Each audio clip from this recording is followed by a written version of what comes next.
Bonjour à tous et aujourd'hui on va se retrouver pour une nouvelle vidéo de physique dans le chapitre temps, mouvement et évolution et nous allons aborder les mouvements rectilignes et circulaires. On va tout d'abord définir ce que c'est un mouvement rectiligne. Un mouvement est rectiligne si la trajectoire est une droite. Donc c'est simple. Voici un exemple où la trajectoire est une droite, donc le mouvement est rectiligne. Un autre exemple, cette fois-ci non rectiligne, car la trajectoire forme une courbe. Alors, sur le même principe, un mouvement est circulaire si la trajectoire est un cercle. Donc, par exemple, cette portion-là, ce mouvement est circulaire. Après, on peut parler de mouvement uniforme. Donc, un mouvement rectiligne uniforme ou bien un mouvement circulaire uniforme, mais aussi mouvement elliptique uniforme. Un mouvement est dit uniforme si sa vitesse est constante. Ça veut dire que la vitesse ne va pas varier au cours du temps. Par exemple, ici, on a un mouvement rectiligne uniforme parce que le vecteur vitesse est constant au cours du temps. Bien évidemment, si le vecteur vitesse est constant, ça veut dire que l'accélération est nulle. Si vous roulez toujours à la même vitesse, vous n'allez pas accélérer.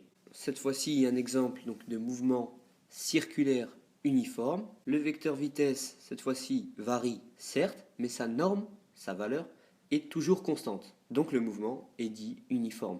Encore une fois, son accélération vaut le vecteur nul.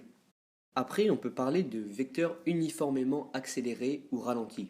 Ça va être quand l'accélération est constante. Par exemple ici, le mouvement est rectiligne uniformément accéléré. Parce que le vecteur accélération est constant, il vaut le même à chaque position, et en plus son sens est le même que la trajectoire. Donc le vecteur accélération est constant et la vitesse augmente. Le contraire serait donc un mouvement uniformément ralenti. Ça veut dire que le vecteur accélération est toujours constant, mais cette fois-ci que son sens est opposé à celui de la trajectoire. Ici, le vecteur accélération est opposé au vecteur vitesse, donc la vitesse va diminuer. C'est comme une force opposée qui va le faire ralentir. Donc, de la même manière, on peut le faire pour un mouvement circulaire. C'est exactement la même chose. Qu'est-ce qu'il faut se souvenir donc des mouvements circulaires et rectilignes? Eh bien, un mouvement rectiligne, c'est quand sa trajectoire est une droite.